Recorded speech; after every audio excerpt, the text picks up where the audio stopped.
Señoras, señores, muy buenas noches, bienvenidos. 20 horas en punto, hoy es 3 de marzo y es un gusto recibirlos aquí en Televisión Nacional. Está comenzando 3356.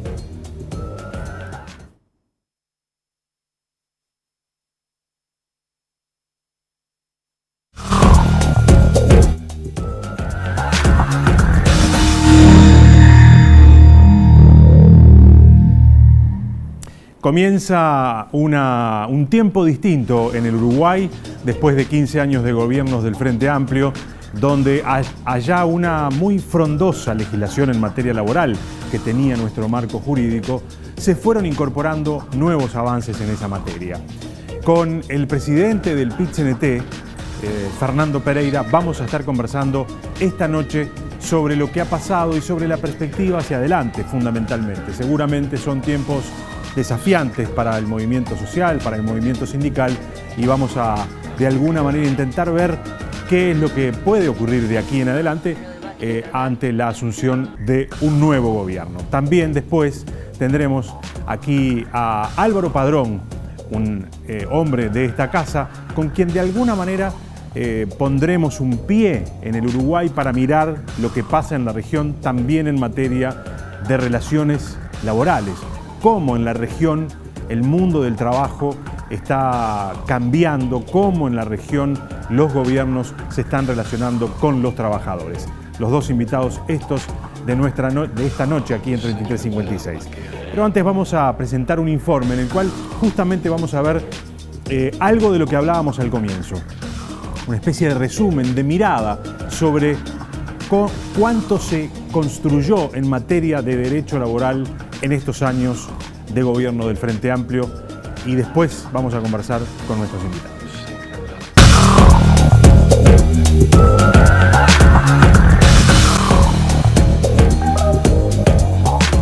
Uruguay es reconocido internacionalmente como uno de los países que más avanzó en la conquista de derechos laborales.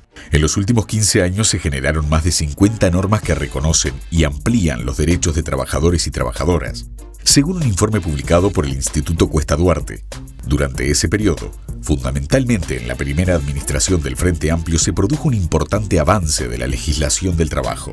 El mismo es calificado como el más trascendente que el país ha tenido en el transcurso de los últimos 60 años. Entre las normas de origen legislativo más relevantes aprobadas, en cuanto a la relación individual de trabajo, podemos mencionar la Ley 18.091, que modifica el régimen de prescripción de los créditos laborales, las leyes 18.099 y 18.251, que regulan la descentralización empresarial y establecen un régimen por el cual todo patrón o empresario que utilice subcontratistas, intermediarios o suministradores de mano de obra responderá subsidiaria o solidariamente por las obligaciones laborales generadas, los aportes a la seguridad social y las primas por accidente de trabajo y enfermedades profesionales. La Ley 18.065, que regula el trabajo en el servicio doméstico, la Ley 18.441, norma de limitación legal de la jornada laboral y el régimen de descansos en el sector rural, las leyes 18.572 y 18.447, de abreviación de los procesos laborales, que restablecen la autonomía del proceso laboral con referencia al Código General del Proceso y reducen sensiblemente los plazos de los procedimientos. La Ley 18.345, régimen de licencias especiales, que determina que todos los trabajadores de la actividad privada tienen derecho a licencias especiales por estudio, paternidad, adopción y legitimación adoptiva, y por duelo, con goce de sueldo. La Ley 18.561, de prevención y sanción del acoso sexual. La Ley del Empleo Juvenil, Ley 19.133, para promover el trabajo decente juvenil y facilitar la incorporación de los jóvenes al trabajo, contratos de primera experiencia laboral, de práctica para egresados, trabajo protegido joven, práctica formativa en empresas y de primera experiencia laboral en el Estado y en personas públicas no estatales. La Ley 19.691, de promoción de trabajo para personas con discapacidad promulgada, incluye amplios beneficios para empresas y empleados. La Ley 18.104, por la cual se declaran de interés general las actividades orientadas a la igualdad de derechos y oportunidades entre hombres y mujeres. Otra norma importante es la 19.122, por la cual se prevén un conjunto de medidas tendientes a reparar los efectos de la discriminación histórica sufridas por la población afrodescendiente y favorecer su participación en áreas laborales y educativas. Un resumen hemos visto de algunas de las leyes que iban a distintos sectores, se enfocaban distintas problemáticas específicas que había en el mundo del trabajo y que se fueron resolviendo, o al menos se han intentado resolver, construyendo este nuevo marco normativo. Vamos a hacer la primera pausa, después vamos a estar recibiendo a nuestro primer invitado, a Fernando Pereira, presidente del PIT-CNT, y veremos también una segunda parte del informe en el cual iremos a la globalidad, algunas leyes que no iban a cuestiones puntuales, sino a la globalidad del mundo del trabajo. Primera pausa aquí en 3356 y ya seguimos.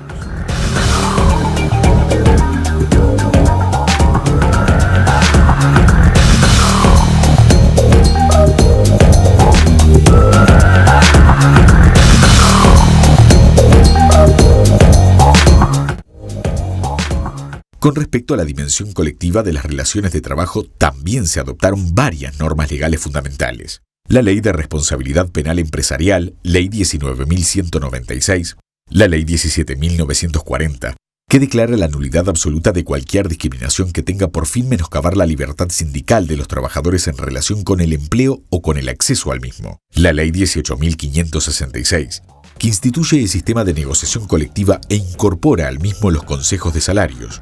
La Ley 18.508, de negociación colectiva en el marco de las relaciones laborales en el sector público.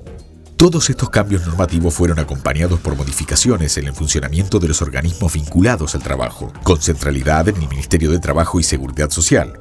Hoy en 3356 dialogaremos con el presidente del PIT-CNT, Fernando Pereira, acerca de los avances en los 15 años de gobierno del Frente Amplio.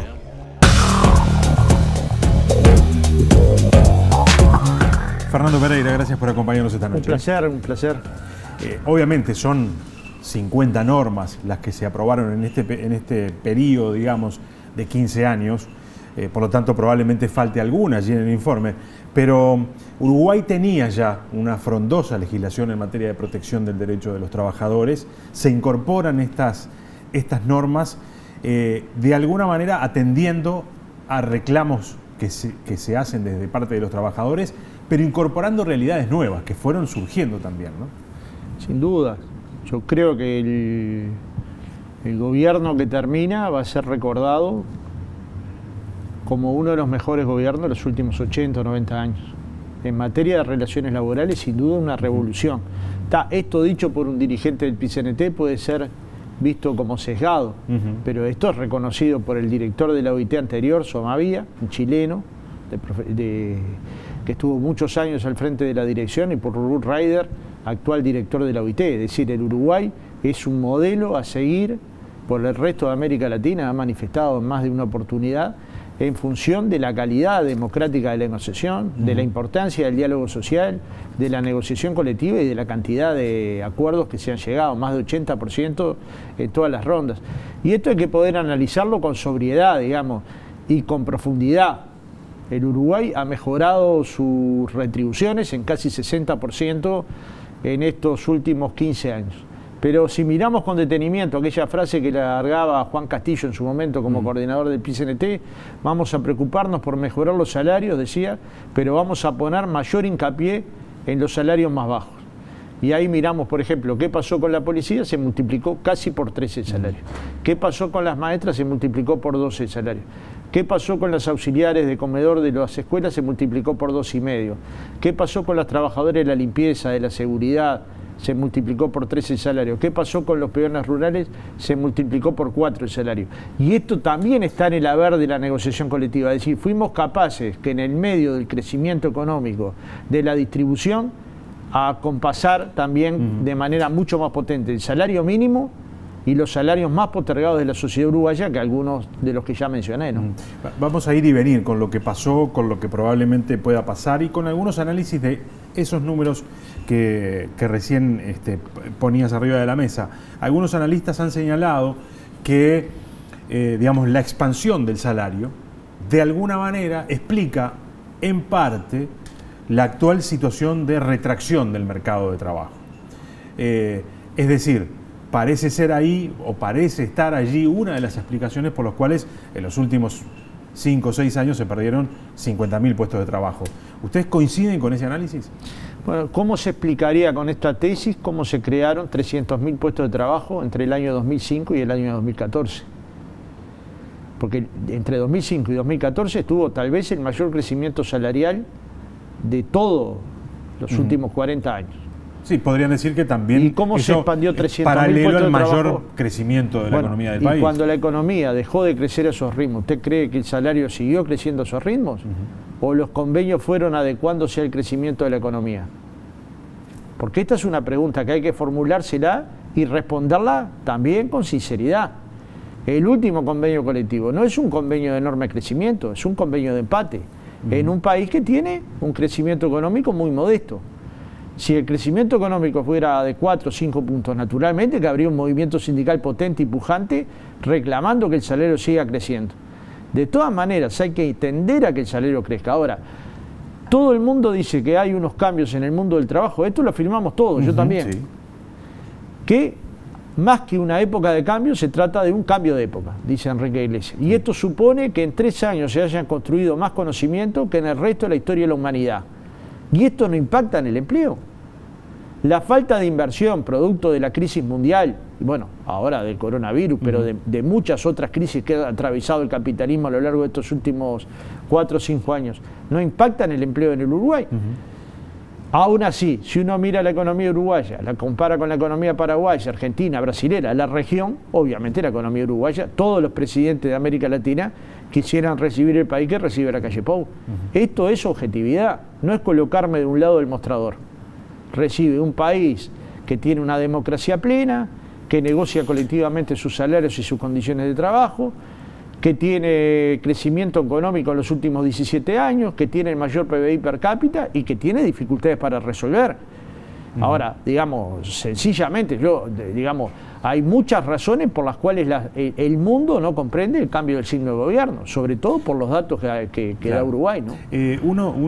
Otra de las explicaciones que algunos analistas intentan construir en torno a la baja de la cantidad de salarios, más allá de que una de las explicaciones es esta, ¿no? Ha cambiado también las cajas el mundo electrónicas, ¿las vemos o no las vemos? Los bancos sin cajero, ¿los vemos o no los vemos? Es que la sector... construcción, ¿vemos o no vemos los cambios en la construcción? Pero si no nos quedamos con una mirada tan perdida en el tiempo, que es como que la historia y la tecnología es una cosa que va a venir dentro de 50 años. No, y de hecho ya está instalado, ¿no? Usted va al agro, ve tecnología del más alto nivel. Ahora en los próximos días está la Expo Activa en Soriano. Usted va a ir ahí y va a ver tecnología del siglo XXI en los campos uruguayos y que los productores van a comprar porque necesitan tener la mayor productividad. Y no había que haber hecho paralelamente a este proceso de incorporación de tecnología, que sabíamos que en todo caso iba a destruir fuentes de trabajo, políticas activas para que contrarrestaran ese movimiento. Bueno, algunas hay. En ninguna parte del mundo esto lo han resuelto sin dolor, porque hay profesiones enteras que desaparecen y sobre todo las tareas rutinarias tienden a desaparecer. Y eso va a hacer que trabajadores que tuvieran poca calificación, para acceder al nuevo puesto de trabajo tengan que tener una calificación muy importante. Claro. Entonces se trata de discutir temas muy de fondo. Se trata de discutir la educación formal, la formación técnica, la formación profesional, la formación universitaria, incluso la formación terciaria no universitaria y la formación que ahora por suerte está dando la UTEC en el interior del país. Y de alguna manera discutir las profesiones del futuro, discutir cuáles son las industrias que van a funcionar en el futuro, dónde se van a construir nichos de empleo. Y esto lleva tiempo. El futuro que es cada vez más cercano, ¿no? El futuro es ya, el futuro es ahora. El problema es que el futuro es ahora, es que hay que encontrar un equilibrio en que el desarrollo humano, el desarrollo del conocimiento, vaya acompañado del desarrollo humano, y es el desarrollo cultural, es el desarrollo de las personas, pero también es una distribución justa de la riqueza. Uruguay no está en un PBI per cápita desastroso, pero tiene que ir aumentando los ingresos de los sectores más vulnerados de la sociedad. Todavía en Uruguay, a pesar del avance de pasar de 40% de niños en la pobreza a 17,2%, tenemos casi 2 de cada 10 niños naciendo bajo la línea de la pobreza. Y esto es inadmisible para el futuro. No se trata de un problema de partidos, se trata de un problema de que todos nos hagamos cargo de un problema que es de futuro. O resolvemos el problema de la niñez, O podemos hablar muy bonito, muy largo, muy tendido y no vamos a atender los problemas reales. Por ejemplo, ahora estamos discutiendo sobre un paro y sobre si se deja a los niños sin clase. Sí. Mire, de 185 días de clase posibles el año pasado, 158 fue el promedio que los niños asistieron a clase. 3 fueron por paro. ¿Usted cree que ese es el problema o hay que estudiar los problemas de fondo por los cuales los niños no van a clase? Y eso es el cuidado de los hermanos, la cañada que se inunda, la falta de fe en que la educación va a ser la salida a su futuro, la falta de padres que tienen o padres con analfabetismo por desuso u otros problemas que tienen niños en contexto crítico. Pero Esto es meter la cuña a fondo, porque se trata de discutir cómo se resuelven los problemas. No están todos los problemas de Uruguay resueltos. De todas maneras aprovecho, porque el tema del paro iba a aparecer en algún momento de la conversación, pero ya que lo pones arriba de la mesa, Fernando, uno podría decir, bueno, si uno lee la ley de urgente consideración, puede haber sectores que entienden que hay algunos intereses que están o que se van a ver afectados. ¿Era razonable plantear sobre un proyecto de ley que todavía ni siquiera ingresó al Parlamento una medida de este tipo? El PIT-CNT, yo sé que el PIT-CNT hay independencia en los sindicatos del PIT-CNT para tomar decisiones y capaz que el presidente del PIT-CNT se pronuncie no es razonable, pero sobre lo general en todo caso, ¿no habría que haber esperado a ver cuál es el proyecto definitivamente que ingresa al Parlamento y cuáles son las modificaciones que se puedan hacer allí? No, lo primero que hay que hacer es más riguroso. Cuando se dice hay paro de la educación, lo que se está haciendo es dando una información equivocada. Es de los profesores de Montevideo. Es profesores de Montevideo y Salto. Los maestros y funcionarios de primaria nos reunimos y decidimos específicamente declararnos en pleno conflicto por el contenido de la ley, pero no votar medidas de paro. ¿Por qué? Porque entendemos que estamos ante un anteproyecto de ley. Cuando esté el proyecto definitivo de la ley, veremos cuáles son las medidas que hay que tomar, si hay que tomar, o si efectivamente logramos a través de las entrevistas que hemos tenido con el gobierno electo y con la oposición los cambios que el sindicato está propiciando.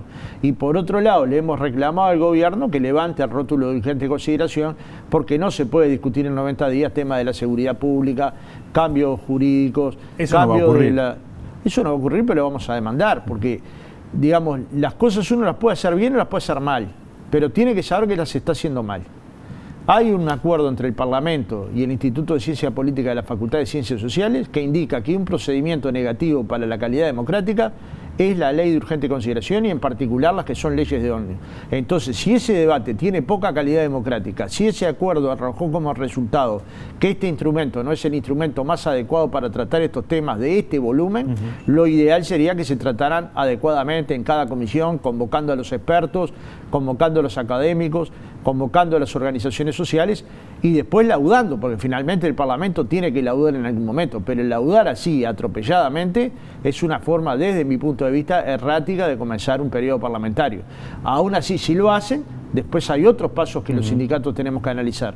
Cuando se vea el contenido final que finalmente se apruebe, porque también habrá negociación entre partidos y oposición, los sindicatos haremos movilizaciones intentando cambiar una cosa u otra. De hecho, Pablo da Silveira ya anunció algunas modificaciones por eso, en los aspectos veremos educativos. qué queda, y cuando quede el resultado final, veremos si se requiere una consulta popular o sencillamente nuestro rechazo a algunos artículos de la ley. Nosotros tenemos claro que cambió el signo del gobierno. ¿Consulta popular para toda la ley? No, eso habrá que verlo. Siempre hay que ver. Porque esto de cómo usted se opone a una norma solo porque el PIT-CNT lo resuelva. No, ahora tendremos que hablar con FUBAN, con ONASPU, con FEU, con organizaciones de derechos humanos, con organizaciones del feminismo, con organizaciones capilares, es decir, de los que funcionan en las comunidades. Y si ese resultado de esas reuniones da la posibilidad de hacer una consulta, la haremos. Si objetivamente hay condiciones políticas para hacerlo, es decir, si el resultado de la ley termina siendo para nosotros lo suficientemente negativo como para mover toda la estructura de la sociedad uruguaya. Porque yo soy consciente, porque estuve en varios de los referéndums, empezando por el del voto verde para acá, que no es fácil llegar a la cantidad de firmas requeridas. Se necesita que toda la estructura social esté al máximo de su potencia para llegar y luego para ganar aún un poco más. Claro. Esto hay que medirlo responsablemente. Pero nosotros ahora en la etapa que estamos es estudiando. Claro. Después va a haber una etapa para accionar, porque nosotros no estudiamos solo para saber más. Estudiamos para saber más, pero sobre todo para accionar mejor. porque somos un movimiento de acción, nosotros somos un movimiento que lucha para generar mejores condiciones para la gente. ¿Esto quiere decir colocar un conflicto desde el primer día al gobierno del doctor Lacalle? No.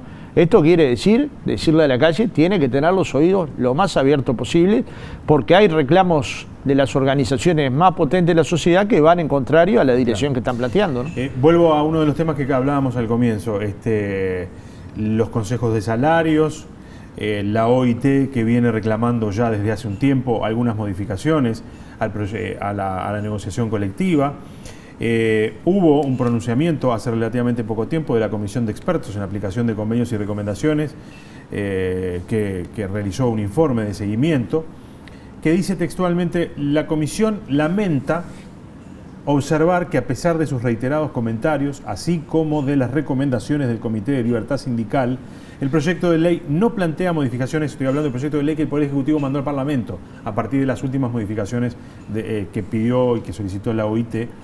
El proyecto de ley no plantea modificaciones ni esclarecimientos acerca de la competencia de los consejos de salarios en materia de ajustes a las remuneraciones que estén por encima de los mínimos por categoría y de condiciones de trabajo. Este es el artículo 12 de la ley número 18.566. Es decir, reprocha la Comisión al gobierno no haber atendido la observación que se viene realizando ya desde hace 10 años. ¿Ustedes estaban de acuerdo con las modificaciones Bueno, que esto planteó? con la queja no tenía nada que ver, ¿no? La queja inicial de los empresarios con este tema no tenía nada que ver. Y en todo caso se está objetando un procedimiento de negociación que en el Uruguay data de 1943. No pensemos que la negociación tripartita que fija salarios de todos los trabajadores empezó en el 2005.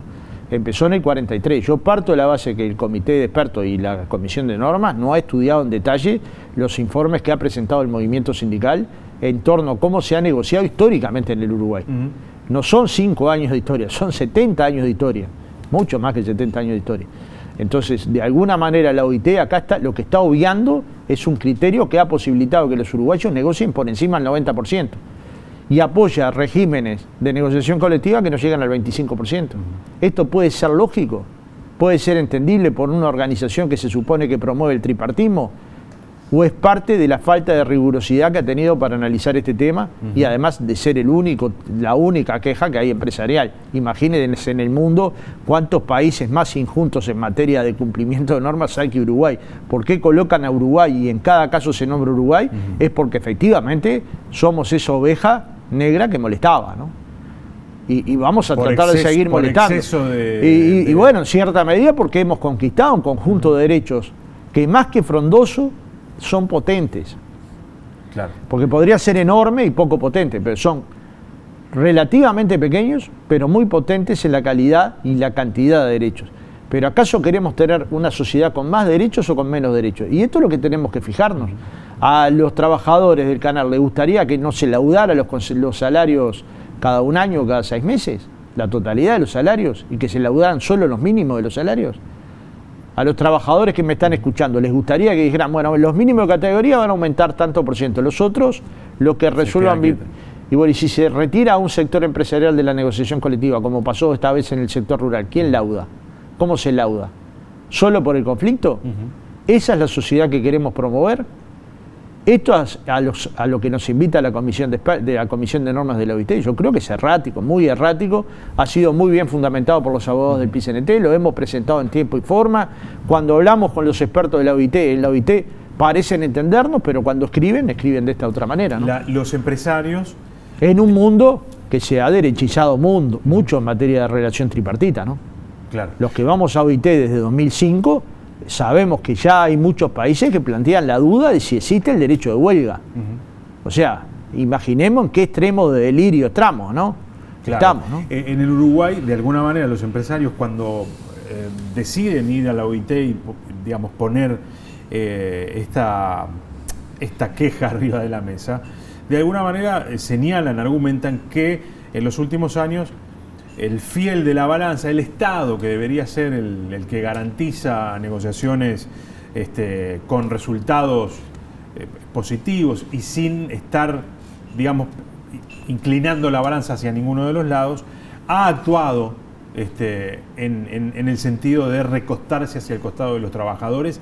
Repito, esto es lo que los empresarios de alguna manera manifiestan.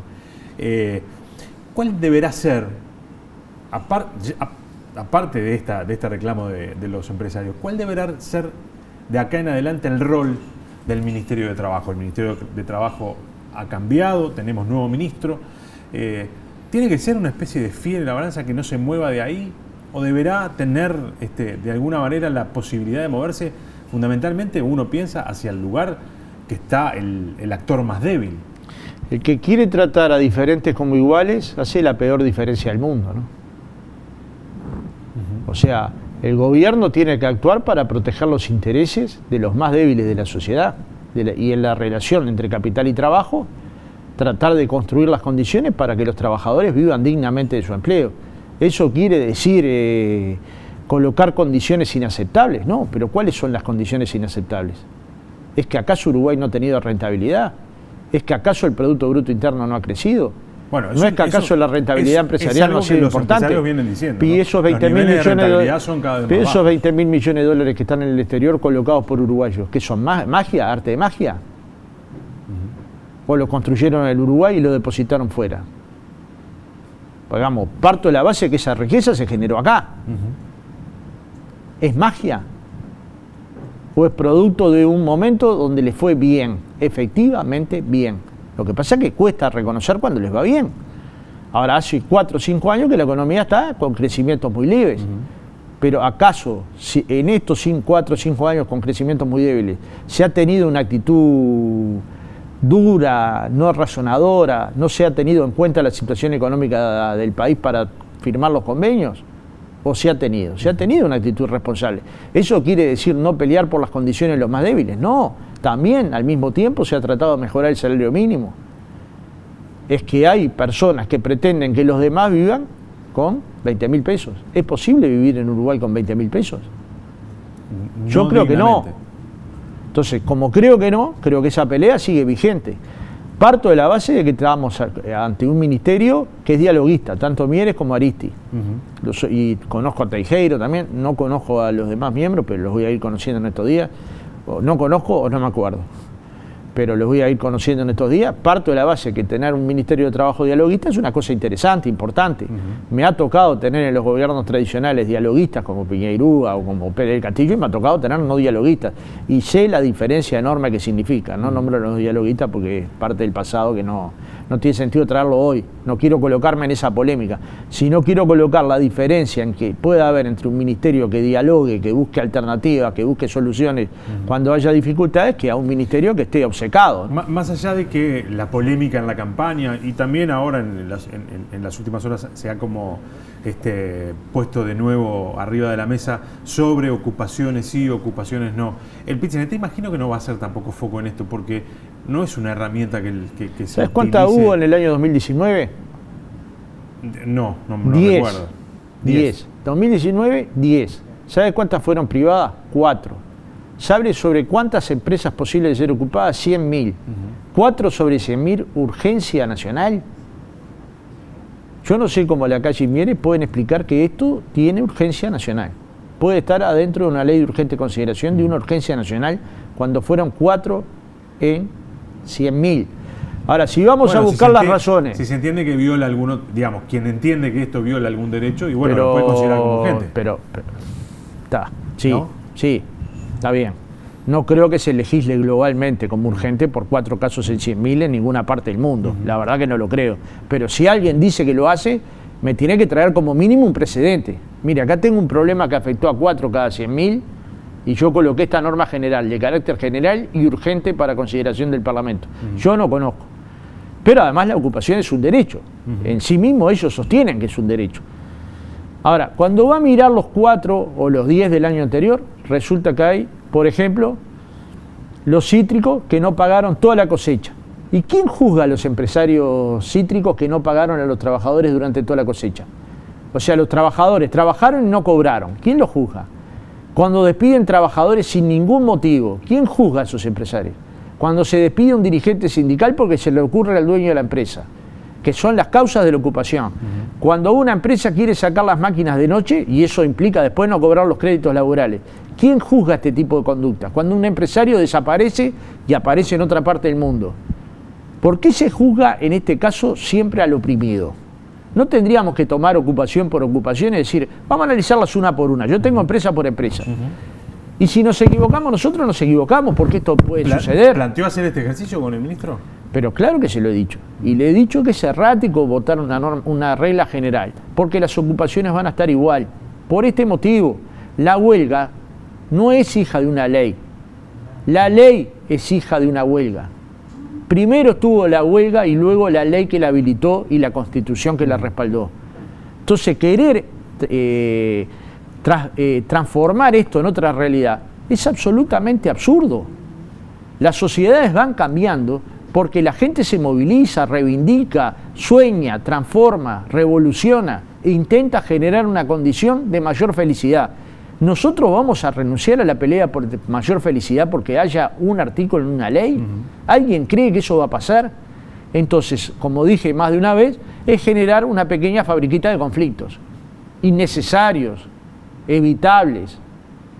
Parto de la base que la redacción que está en el proyecto de ley de urgente consideración va a ser reformada.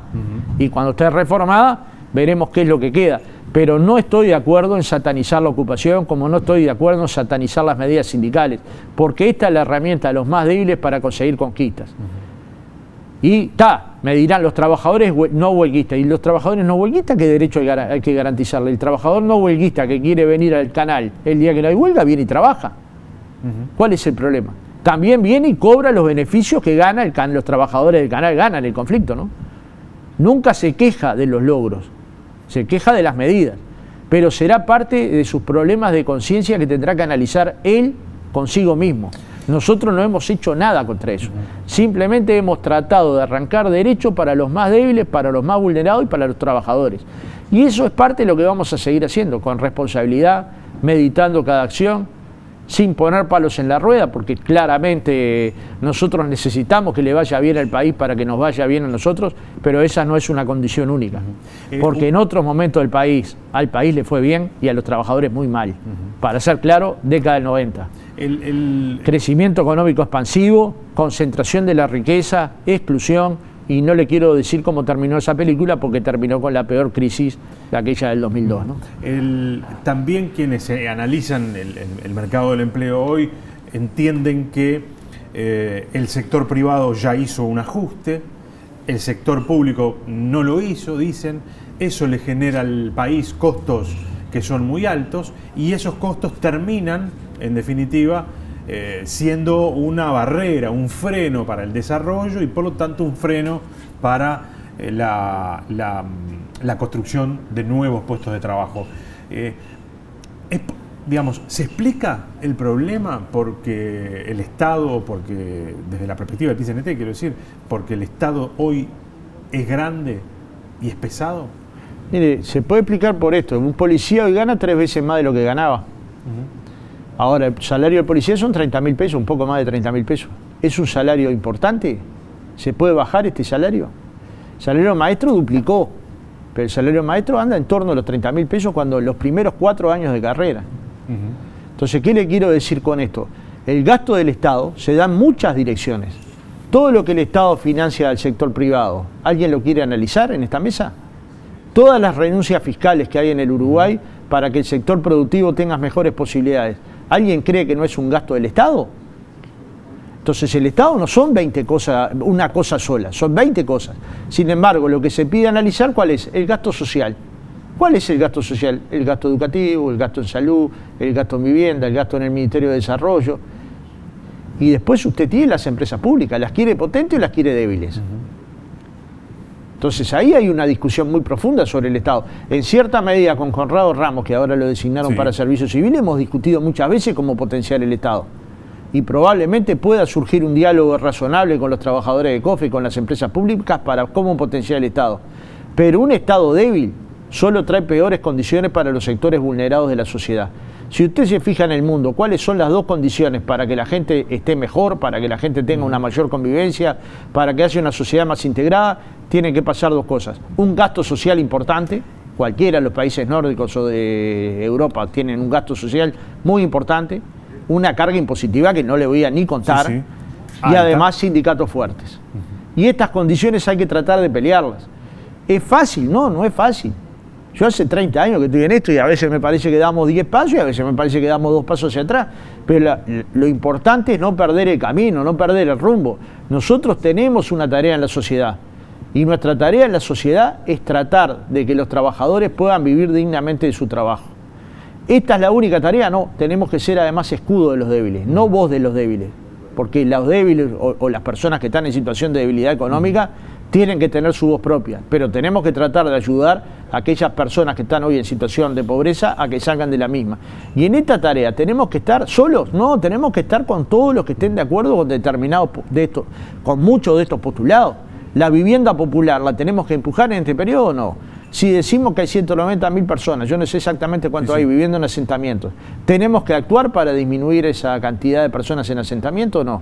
Si vemos a través de los informes de Aristas y otros informes de la educación que los resultados educativos tienen mucho que ver con el origen, ¿vamos a seguir hablando de la educación como si fuera un problema general o vamos a tener claramente diagnosticado cuáles son los problemas para tener políticas concretas, coordinadas con los docentes, conversadas con los sindicatos, con las asambleas técnico-docentes? No se trata solo de gobernar, a veces se trata de gobernar negociando con el otro y escuchando al otro, que es el que está en el campo de juego, que es el que está en el aula, que es el que está en el lugar de trabajo, que es el que conoce las diferencias que existen en los contextos y es el que puede aportar además a mejorar la educación o cualquier otro tema que genere mayor justicia social, ¿no?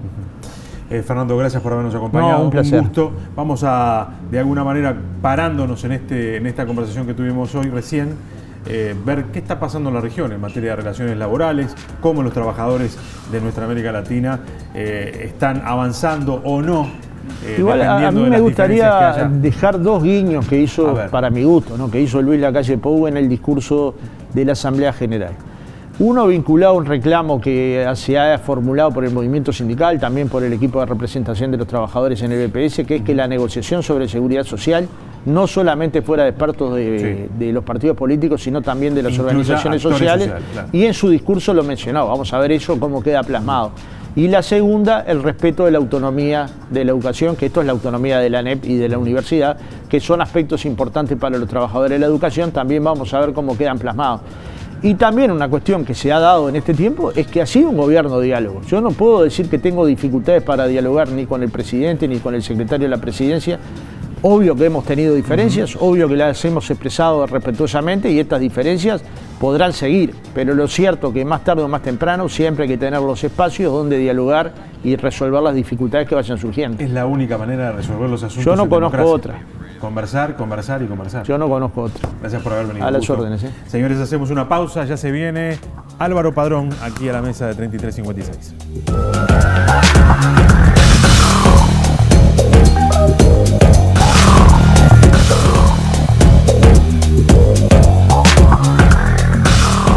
Álvaro Padrón, buenas noches, gracias por acompañarnos. Por favor, un gusto. Un hombre de esta casa, obviamente. Siempre quise venir a este programa. En este mismo estudio se hizo durante todo el año pasado y el anterior, 7.000 millones, un espacio de análisis de información internacional en el cual Álvaro participa todos los lunes aquí en Televisión Nacional. 5º año sería este, que esperamos arrancar en breve, porque efectivamente es el único periodístico de política internacional que hay en Uruguay, el único. Así que bueno, esperemos que pronto esté al aire. Pero aprovechemos este espacio justamente para, de alguna manera, hacer un link con esto que estábamos hablando recién con Fernando Pereira, para ver qué está pasando en el mundo de las relaciones laborales en nuestra América Latina, ¿no? Sabés que además haces algo que es muy difícil, que por eso felicito al programa, porque conectar agenda nacional con política internacional nos cuesta mucho. Sí. Incluso yo insisto mucho en que mirar el mundo como si fuera ajeno es un gran error. Pero no es fácil que se entienda que determinados temas nos van a impactar acá tarde o temprano. Salir de lo chiquito. Exacto. Que nos pasa en lo cotidiano, ¿no? Claro, ahora lo vemos un poco más claro, ¿no? El coronavirus parece que nos abre los ojos en decir, bueno, resulta que la mitad de las exportaciones uruguayas están trancadas hacia China, por algo que pasa tan lejos. Entonces, le pasa a ellos, pero termina pasándonos a nosotros. Y así puede seguir, ¿no? Cuando parecía que a principio de año se venía la Tercera Guerra Mundial, subió el petróleo, y inmediatamente iba a impactar en el precio de los combustibles en Uruguay, y así podemos seguir. Eso se calmó, el precio del petróleo bajó. Y es muy bueno este punto que ustedes decían, porque yo escuchaba a Fernando recién y uno puede creer que en Uruguay pasó algo que queda como solo acá, ¿no? Esto de, bueno, cómo fue la ruta de las mejoras en los derechos laborales, si eso es algo raro o es parte de una corriente mundial de que en general están mejorando los derechos laborales en el mundo. Y siempre es opinable, ¿no? Uno puede decir, a ver qué biblioteca se utiliza, qué te conviene más, si decir que sí, los últimos 15 años fueron muy buenos. Yo voy a intentar, justamente al utilizar una comparación internacional, tener algún punto de referencia, que no sea el debate interno uruguayo de quién es más cercano a los trabajadores, quién es más cercano a los empresarios. Eso es una discusión que, bueno, acabas de tener con Fernando. Yo diría, comparemos Uruguay con el resto del mundo. Ese análisis que tú me pedías, ¿no? Y voy a usar para eso el índice global de derechos laborales. Existe. Existe un índice global que mide 142 países y tiene 97 indicadores. ¿Quién lo confecciona? La Confederación Sindical Internacional, a nivel mundial. ¿Dónde están mejor protegidos los trabajadores? Tanto en la ley como en la práctica. Ese es el análisis que hace. Bueno, 65% de los países excluyen a los trabajadores de la legislación laboral. 87% de los países vulneran el derecho de huelga. 81% de los países niegan la negociación colectiva. 54% de los países vulneran la libertad de expresión. 42% de los países, en esos 42% hay violencia física contra las organizaciones sindicales. En 9 países se asesinaron a sindicalistas. Los nombro. Brasil, China, Colombia, Guatemala, México, Nigeria, Paraguay, Tanzania y Honduras. Miren cuántos países de América Latina. Sí. Estamos empezando a batir un récord como región, ya no solo como la región más desigual del planeta, que es América Latina, que no quiere decir la más pobre, la más desigual, sino que ahora tenemos este triste ranking de estar tan arriba en asesinato Bueno, de Colombia es un ejemplo dramático en ese sentido. 23 sindicalistas el año pasado. Fueron asesinados. 2 sindicalistas Imaginen, por mes. Pero a ver, porque discutimos mucho la seguridad en Uruguay. Imaginen un país en donde no es un tema de un homicidio por un robo. No, estamos hablando de que se mata a la gente por tener actividad gremial. Puede ser incluso empresarial o sindical. Es decir, se pagan a sicarios para sacarse del medio a personas que tienen actividades sociales. Claro. Entonces, a ver, los 10 peores países en el mundo para las y los trabajadores. Argelia, Bangladesh. Presidente de Bangladesh vino a Uruguay. Todos nos preguntamos qué vino a hacer a Uruguay. Estuvo el domingo pasado el presidente de Bangladesh, uno de los 10 países en donde está peor la situación laboral.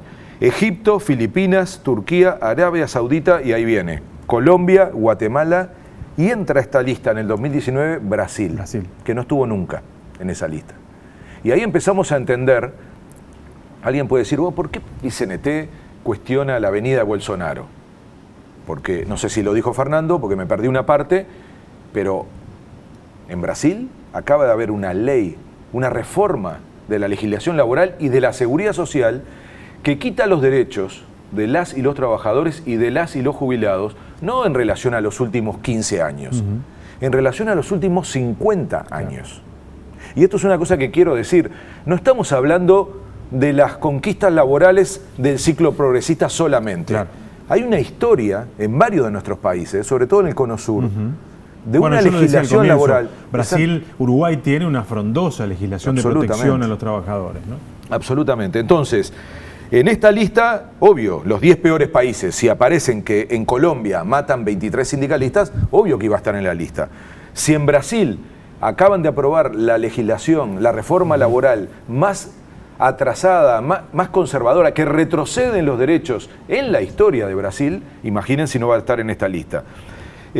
¿Cuáles son el top de los 5 mejores países, ¿no? Acabo de decir 142 países. Los 5 mejores países para las y los trabajadores: Islandia, número 1, Canadá, número 2, Nueva Zelanda, número 3, Uruguay, número 4, Alemania, número 5. Después puede empezar otra discusión, que es qué pasa con el empleo, la competitividad. Escuchamos mucho de esa discusión. Sí, claro. Pero yo no estoy hablando de un análisis uruguayo, estoy hablando de un análisis mundial, en donde se rankea cuáles son de esos 97 puntos los que componen el peor y el mejor escenario para las y los trabajadores. Y por supuesto que además es muy riguroso. Para que tengan una idea, el sindicalismo uruguayo no está afiliado a ninguna central mundial. O sea, la organización que hace este ranking no tiene al PIT-CNT como... Es más, el PIT-CNT queda como por fuera de esta estructura, razón por la cual fue tan difícil, por ejemplo, todo el proceso con la OIT el año pasado, en donde se dio una cosa muy particular, muy difícil de entender. ¿Ustedes pueden creer que en la lista negra de la OIT, donde se señalan los casos más graves de violación a los derechos humanos, no entre Colombia, si hay 23 sindicalistas muertos, y entre Uruguay, que está considerado uno de los países con mejor protección en relación a las y los trabajadores? Bueno, es parte de un juego un poco complicado, en donde un organismo como la OIT, que es tripartito, que lo integran gobiernos, empresarios y trabajadores, de alguna manera la organización... Los aspectos políticos juegan, ¿no? Y la Organización Mundial de los Empresarios hizo una campaña muy fuerte para decir: nosotros tenemos un problema en Uruguay, que es que el Estado se mete demasiado.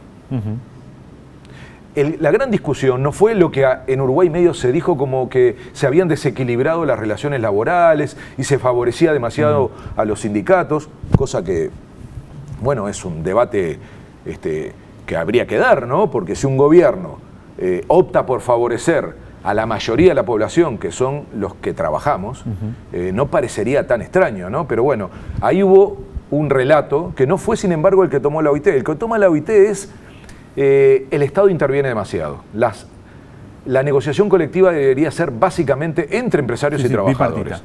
Y eso es muy discutible, pero no muy discutible desde una perspectiva de los gobiernos de los últimos 15 años.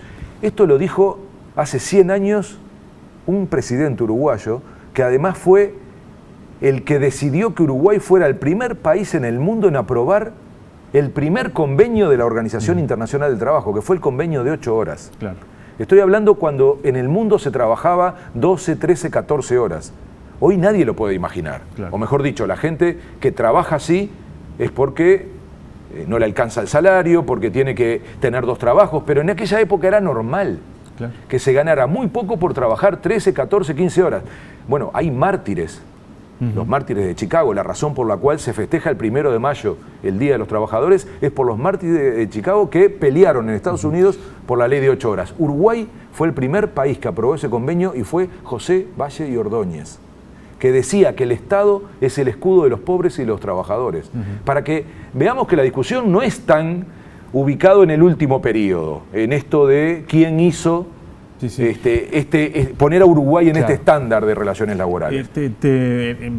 Por último, y digo, para seguir observando esto que veníamos diciendo de lo que pasa en la región, ¿cuáles son los principales problemas que tienen nuestros socios más cercanos? Vos decías ya el caso de Brasil. ¿Qué pasa en Paraguay? ¿Qué pasa en Chile? ¿Qué pasa en Argentina? ¿Qué pasa, bueno, un poquito más para arriba, Ecuador, Bolivia? ¿Cuál es la realidad del mundo sindical y de las relaciones laborales con el Estado interviniendo, en algunos casos seguramente menos que en otros? Es muy buena la pregunta, y te digo, me voy un poco más para arriba, porque todo el mundo toma como ejemplar la democracia norteamericana. Y los sindicatos en Estados Unidos, que tienen una organización sindical que se llama AFL-CIO, plantean que es uno de los países con peores condiciones laborales y donde es más difícil organizar a los sindicatos. Para que tengan una idea, el único país en el mundo donde se pudo organizar Citibank, aquel famoso banco norteamericano, fue en Uruguay, no en Estados Unidos, que era la casa matriz. Y así podemos repetir muchas, digamos, empresas que tienen como sede Estados Unidos y que es muy difícil sindicalizar por la legislación o por la ausencia de legislación en Estados Unidos. Si vas recorriendo después el resto del continente, Centroamérica es un drama. Claro. Una gran fragmentación, incluso sindical. Para que tengan una idea, en Nicaragua hay 17 centrales sindicales. Y miren que esto no es gratis. Claro. ¿Saben cuál es la tasa de sindicalización en Nicaragua? 3%. Entonces, hay una relación. 17 centrales sindicales que digamos, que se reparten, logran incorporar a muy pocos trabajadores. Exacto. Entonces, hay una relación muy directa entre la legislación laboral, la forma de negociación colectiva, la digamos, capacidad sindical y su fuerza, y entonces los derechos, al final, como resultado. Centroamérica un drama, y viniendo a América Latina, yo diría que la peor situación hoy la tenemos en Chile, no solo por el estallido social del año pasado, sino por la cultura de relaciones laborales, en donde toda la lógica de privatización, de salida del Estado como un actor relevante, generó un gigantesco desequilibrio entre la relación entre empresarios y trabajadores. Porque, miren, el derecho laboral, y un día invita a alguien que sepa, no como yo, de derecho laboral, te va a explicar que el derecho laboral es esencialmente un derecho que intenta intervenir en una relación entre desiguales. Claro. Una parte que es muy débil, que es la del trabajador, sobre todo si está aislado, y una parte muy fuerte, que es la del empresario, que tiene la capacidad de contratar, de pagar, de echar. Para eso se creó el derecho laboral hace más de 100 años, no en Uruguay, en todo el mundo. Entonces, un país que no tiene derecho laboral, que no aplica eso, que no interviene el Estado, lo que hace es reproducir la desigualdad. Claro. Es el caso de Chile, no era el caso de Brasil, y el retroceso en el 2019 es gigantesco. Lo de Argentina es muy raro, porque el deterioro de Argentina en el último periodo es enorme, pero no del movimiento sindical. Claro. Y de lo que ellos llaman las paritarias, que es lo que aquí son los consejos de salario. Entonces, Argentina y Uruguay se transforman como una isla de esta capacidad de influir del movimiento sindical y por lo tanto de tener un nivel de derechos laborales, de negociación colectiva, etc. No nos olvidemos además que la negociación colectiva y los derechos laborales se extienden al conjunto de la sociedad. Por ejemplo, define las jubilaciones, define muchos estándares que son muy importantes. Pero déjame terminar solo con los 5 riesgos que yo creo a nivel global más importantes. Primero es la democracia. Los sindicatos débiles o inexistentes, o por ejemplo matar sindicalistas, es un problema de la democracia. Claro. En este país, entre otras cosas, recuperamos la democracia gracias a la pelea sindical. En el 83 se hace el 1 de mayo, en Uruguay, en plena dictadura, los partidos ni se movían, los partidos políticos, y es el movimiento sindical el que se organiza y convoca un acto y le da un primer golpe a la dictadura. O sea, la democracia tiene mucho que ver con el movimiento sindical y está en riesgo si se golpea a los sindicatos. El poder de las transnacionales es enorme a nivel mundial. Controla a los estados, le impone reglas a los estados. Que el movimiento sindical tenga una respuesta internacional y pueda organizarse internacionalmente es muy importante también. El cambio tecnológico es un asunto clave. Algunos dicen el fin del trabajo. No es así, es mentira. Pero va a cambiar el trabajo, va a ser distinto. Las privatizaciones de la seguridad social. Gran debate en Uruguay. Este es un tema central para el próximo periodo. Las experiencias en todo el mundo han demostrado un gigantesco fracaso del sistema de capitalización individual. Y por último, la desregulación y la flexibilización en materia laboral. Estos son temas que recorren América Latina y son como una receta, son como una especie de contagio, salvo Uruguay, que tiene el modelo alternativo. Tendríamos que tener una hora más para seguramente ir punto por punto a esos riesgos que... Ojalá no perdamos esta agenda.